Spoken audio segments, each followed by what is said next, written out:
Hello, ഒരിക്കൽ കൂടി Gracy ഫാമിലേക്ക് സ്വാഗതം ചെയ്യുന്നു. ഇന്നത്തെ വീഡിയോ നിങ്ങൾ ആദ്യമായിട്ടാണ് കാണുന്നതെങ്കിൽ ലൈക്കും ഷെയറും സബ്സ്ക്രൈബ് ചെയ്യണം. ഞാനൊരു ജൈവ സലറി ഇന്നെല്ലാം റെഡിയാക്കി വച്ചിട്ടുണ്ട്. ഇതിപ്പോൾ ഞാനൊരു 1.5 കിലോ പിണ്ണാക്ക്, 35 കിലോ ചാണകം, വേപ്പും പിണ്ണാക്ക് 1.5 കിലോ, ഇത് മുഴുവൻ കൂടെ മിക്സ് ചെയ്ത് ഞാൻ ഉണ്ടാക്കിയത് ജൈവ സലറിയാണ്. അത് ഇന്ന് 1 ലിറ്ററിന് 5 ലിറ്റർ വെള്ളവും കൂടെ ചേർത്താണ് ഞാനിത് ചെയ്തിരിക്കുന്നത്. അതുകൊണ്ട് ഈ പരുവത്തിനാണ് ഞാൻ ആക്കിയിരിക്കുന്നത്. ഇത് ഏറ്റവും പ്രധാനം ഡ്രാഗൺ ഫ്രൂട്ടിന് ഏറ്റവും ബെസ്റ്റ് സാധനമാണ്. ഇത് ഒഴിച്ചു കഴിഞ്ഞാൽ അടുത്ത പൂവിലേക്ക് വേണ്ടിയുള്ള ഒരു ആരോഗ്യം ഈ തണ്ടിന് മെച്ചമാണ്. നമ്മുടെ ഈ പൂവൊക്കെ വരുമ്പം തന്നെ അത് നല്ല ആരോഗ്യത്തോടുകൂടി നിറച്ച് പൂക്കാനായിട്ട് സാധിക്കുന്ന ഒരു വളമാണ് ഈ ജൈവ സലറി എന്ന് പറയുന്നത്. അപ്പോൾ നമ്മൾ ഇങ്ങനെ ചെയ്തെടുത്താൽ ഇത് ശരിക്കും മലയോരമാണ് കേട്ടോ. നിങ്ങൾക്ക് ഈ സ്ഥലം കാണുമ്പോൾ അറിയാം, പാറയും കുന്നും ഒക്കെ നിറഞ്ഞൊരു സ്ഥലമാണ്. പക്ഷേ എങ്കിലും കുരങ്ങൻ്റെ ഒരു ശല്യവും ഇല്ലാതെ നമുക്ക് ചെയ്തെടുക്കാൻ പറ്റുന്ന ഒരു കൃഷിയാണ് ഈ ഡ്രാഗൺ ഫ്രൂട്ട് കൃഷി എന്ന് പറയുന്നത്. അപ്പോൾ ഡ്രാഗൺ മാത്രമേ നമുക്ക് ചെയ്തെടുക്കാൻ പറ്റത്തുള്ളൂ. അത്യാവശ്യം നമുക്ക് വെള്ളമില്ലെങ്കിൽ ഇത് സത്യത്തിൽ ഇത് കുഴപ്പമില്ല.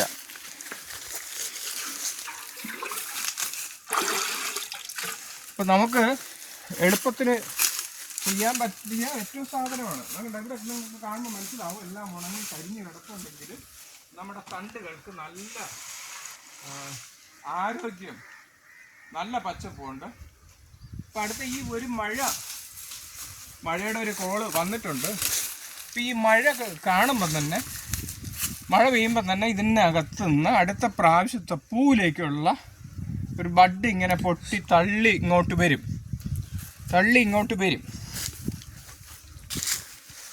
അപ്പം അത് തളർന്നുപോയി. വർത്തമാനവും പറഞ്ഞ് കോരി ഒഴിച്ചപ്പോഴേ ഞാൻ തളർന്നുപോയി. അപ്പം ഇതിൻ്റെ പൂവെന്ന് പറയുന്നത് നന്നായിട്ട് വരാനാണ്, നിറച്ച് പൂക്കാനും കൂടെയാണ് ഈ ജൈവ സലറി നമ്മളിത് ഒഴിക്കുന്നത്.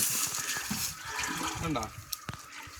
നിങ്ങൾക്ക് വീഡിയോ കാണുമ്പം മനസ്സിലാകും ഇതിൻ്റെ പ്രകൃതി. കണ്ടോ? നല്ല ആരോഗ്യമാണ്. വലിയ ബുദ്ധിമുട്ടൊന്നും നമുക്ക് സത്യത്തിൽ ഇല്ല. സിമ്പിളായിട്ട് നമുക്ക് ചെയ്യാൻ പറ്റിയ ഒരു കൃഷി തന്നെയാണ് ഈ ഡ്രാഗൺ ഫ്രൂട്ടിൻ്റെ കൃഷി എന്ന് പറയുന്നത്. സിമ്പിളായിട്ട് നമുക്ക് ചെയ്തെടുക്കാൻ പറ്റും. വലിയ പരിപാലനമൊന്നും ഇതിനകത്ത് വേണ്ട.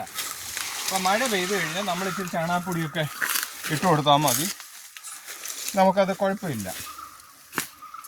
മഴ ഇപ്പം എന്തായിരുന്നാലും ഈ മഴ ഉടനെ ഉണ്ട്.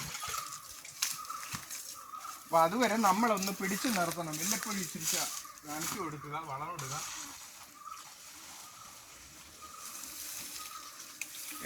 ഏറ്റവും ബെസ്റ്റ് വളമെന്ന് പറയുന്നത് ഇത് തന്നെയാണ് ഡ്രാഗൺ ഫ്രൂട്ടിന്. ഒരു മാസത്തെ ഒരു 25 ദിവസമൊക്കെ കൂടുമ്പം ഈ മെയ് വരെ നമ്മളിത് ചെയ്ത് ഒഴിച്ചു കൊടുക്കാമെങ്കിൽ ബെസ്റ്റായിരിക്കും. ഇപ്പോൾ പുതിയ തണ്ടൊക്കെ ഇപ്പോൾ ഓൾറെഡി പൊട്ടിക്കഴിഞ്ഞു, കണ്ടോ? നിറച്ച് തണ്ടായി കഴിഞ്ഞു.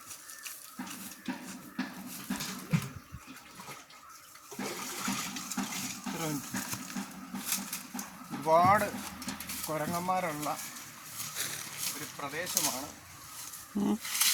പക്ഷെ ഇതുവരെയും നമുക്കൊരു ദോഷം വരുത്തിയിട്ടില്ല. ഒരു പൂവോ ഒരു കായോ യാതൊന്നും ഒരു ശല്യം ചെയ്തിട്ടില്ല. നിങ്ങൾക്ക് ഈ പ്രകൃതി, ഈ ചുറ്റുപാട് കണ്ട് മനസ്സിലായെന്ന് ഞാൻ വിശ്വസിക്കുകയാണ്. ഞാൻ ഇനി അടുത്ത വീഡിയോ ചെയ്യും. ഞാൻ ഈ വീഡിയോ ഇപ്പം വൈൻഡപ്പ് ചെയ്യുകയാണ്.